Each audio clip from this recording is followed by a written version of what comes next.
I'm not teaching, I am publicly learning. But hi and welcome to Learning for the Life in UK test, part 483, while doing leg injury prevention training. And if you participate in the leg injury prevention training, that's at your own risk. So we are already pretty familiar with all the stuff here in this book.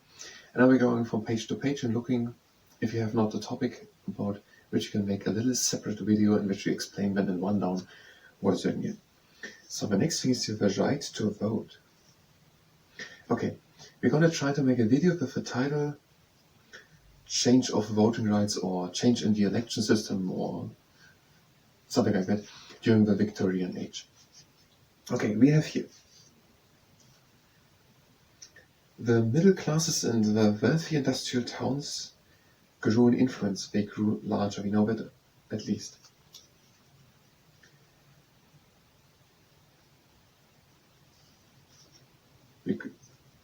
I don't know if we can just say they grew in influence without the slightest explanation.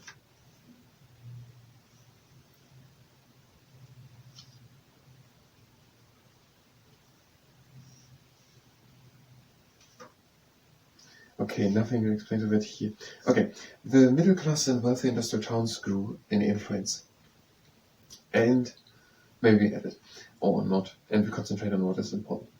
The Reform Act 1832 is the first thing you have to name in the video. And with that, the number of people having the right to vote, or the number of people with voting right increased. And that abolished the old pocket and rotten borough system. I don't understand it. How did it abolish that? Did it say no more rotten and pocket boroughs? But it seems to be more like a nickname. There were constituencies and areas in which people could vote. What was not changed? Also, with that yes and also abolished. Is it not abolished automatically with lowering the amount of property needed or so?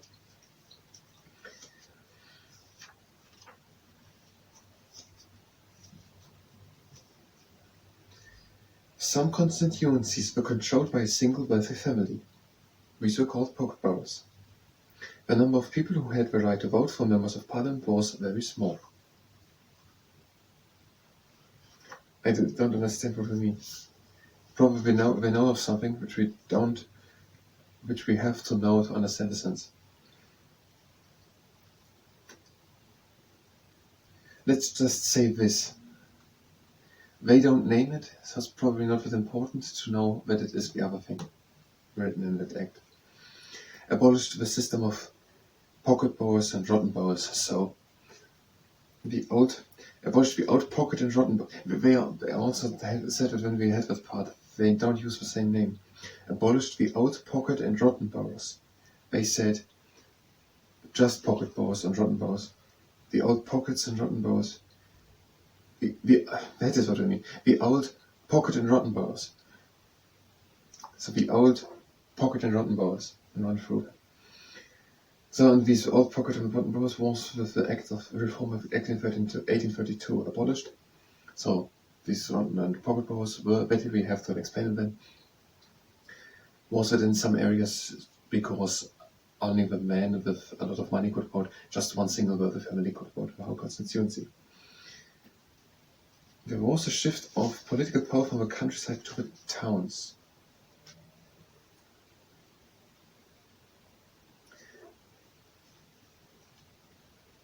We didn't really understand that also. We had been some theories.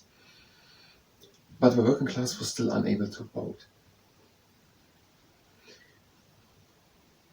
So the Chartists, what did they say us when they were?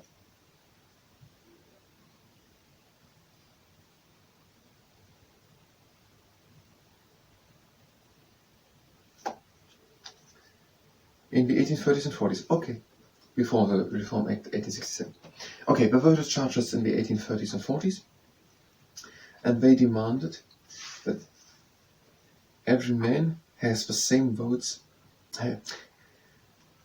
Every man can vote every year in all regions secretly to member of parliaments and also get voted for and also get voted.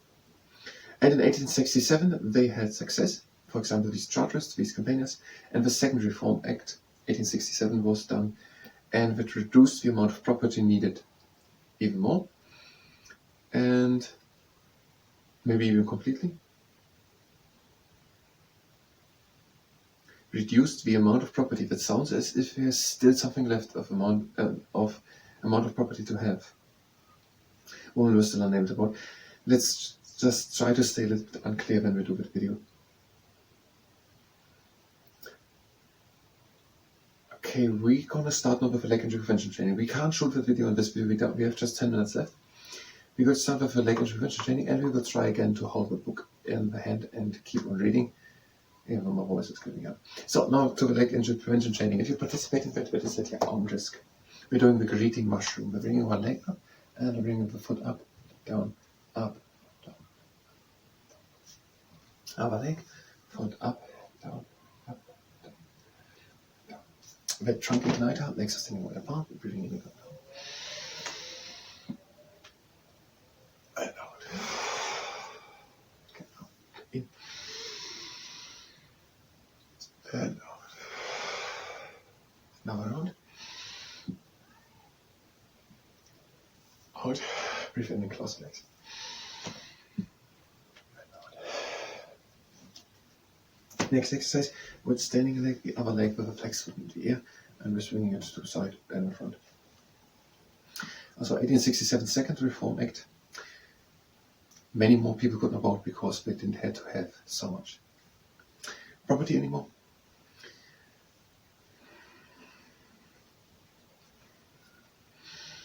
And during the time of political parties, when we're starting with that middle section, the political parties started to be organized, to be created, to be established, to grow larger, to become more important.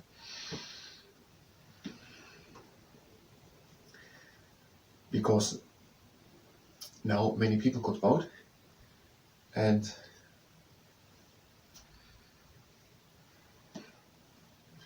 the politicians, the members of the parliament, needed now to get the people to vote for them, so they organized together in political parties.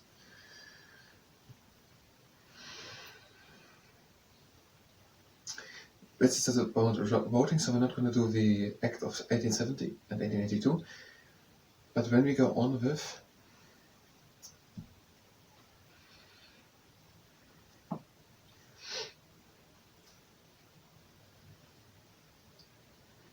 is it now first? It seems to they formed the women's suffrage movement. Next exercise, we having got standing leg, the other leg is with the flex foot in the end, we bring it in front and back. And when we're going to explain the next part, so that women were unable to vote, and when we're going to say that a lot of people demanded more and more universal suffrage, which also meant that women are also allowed to vote. And I think we can go directly then on, and the protested before it, and we can then go directly on with 1918, we're changing the leg. Party in the recognition of contribution women made to the First World War effort. I don't think we have to add that. In 1928, then, after demonstrating and protesting and campaigning, women over the age of 30, and then finally in 1928, women had the same voting right as men at the age of 21 and above. That is all here said. Now, there's one missing part at least. Was it just reduced with the Act of 1867? When was it been completely reduced? Or is there still a demanded amount of property to have a right to vote? People who are going to listen close to it might going to ask this question. We have read it very closely. There is an explanation anywhere to that, I think. Maybe it was somewhere here, but it wasn't said, but I don't think so. Next exercise. I don't think I can read while I'm doing that exercise. Yes, I can. But we're through with a preparation. We're bringing one leg up. Maybe that doesn't book. We're bringing one leg up at the right angle with a flex foot. We have even aligned hips and the tall up of the back. We're breathing in. We're breathing out and bringing the leg to the side. Breathing in. Out, leg into the middle, and down. Another time. Leg up, breathe in. Out. Again in. Out into the middle, and down. Now to the other side, leg up, breathe in. Out. Again in. and down. Second round, breathe in, out, okay, and out. Next exercise, leg up, and we're pressing a bit from the inside. So, right angle with the leg again, flex foot, even line tips, tall up with the leg, and press it a bit on the inside against it. Maybe you want to spend now more or just a very little amount of time changing the leg to prepare this video about the changes of voting rights in the 19th century or during the Victorian age. The last part would be not during the Victorian age. Development of a voting system to full democracy in Britain would be a nice title. So now my time onto the video, because it's quite important and a bit complex. Next exercise, we're pressing now with the knee up and to the side, and it would be quite useful if I almost intentionally make multiple takes to learn it.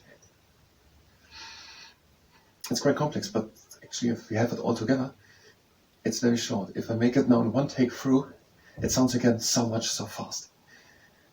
But changing the leg, if I mess up 5, 6, 7 times, it becomes obvious these are just 7, 8 different sentences. This is really not much.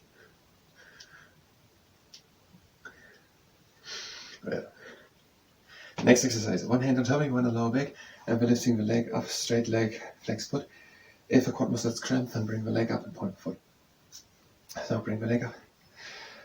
Control with the hands that you don't fall back, and try to bring the leg higher up, flex foot.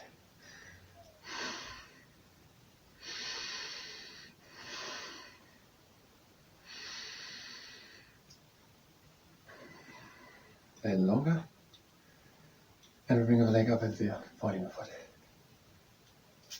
Next exercise, next leg. Again, straight, long leg and flex foot. And try to bring the leg higher. Control again with the hands that you don't fall back and try to bring the leg higher.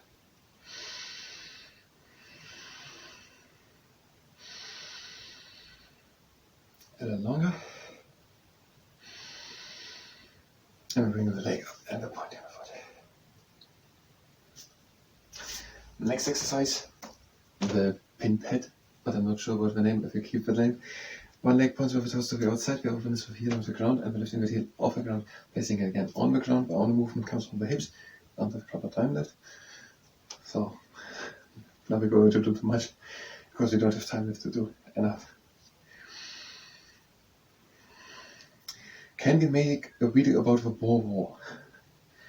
I don't think we're changing the leg. We can make a video about the Empire, the British Empire, or the end, or anything like that. We could make one video about the sentiment, or what is it called, the mood about the British Empire at the turn of the century. We could make something like that, but that's not enough to make a video about it. In Boer War, it's not really enough to make something about it. So I think, I already thought about it, we can't do anything to the future of the Empire. Maybe we can include it somewhere else, but not, I don't think we can include it. So I don't think we can do it something to the future of the Empire. The next last exercise, you can do the horse, leg in and up, that's the stem, in and down. You can do the horse, I already have the other leg, and that is the horse. Or you do that exercise, here I have a long leg, and you swing it back.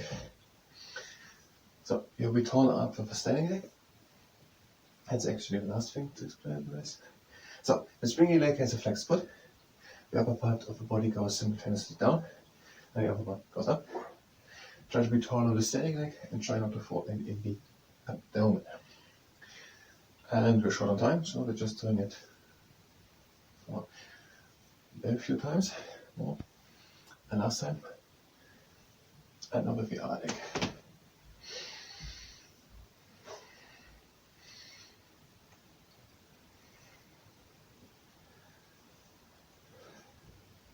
Tall up with the standing leg, don't fall in the abdomen, flex foot, the upper part of the body goes simultaneously down and the other one goes up.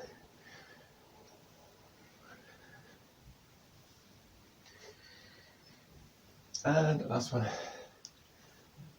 another driving exercise, we're breathing in.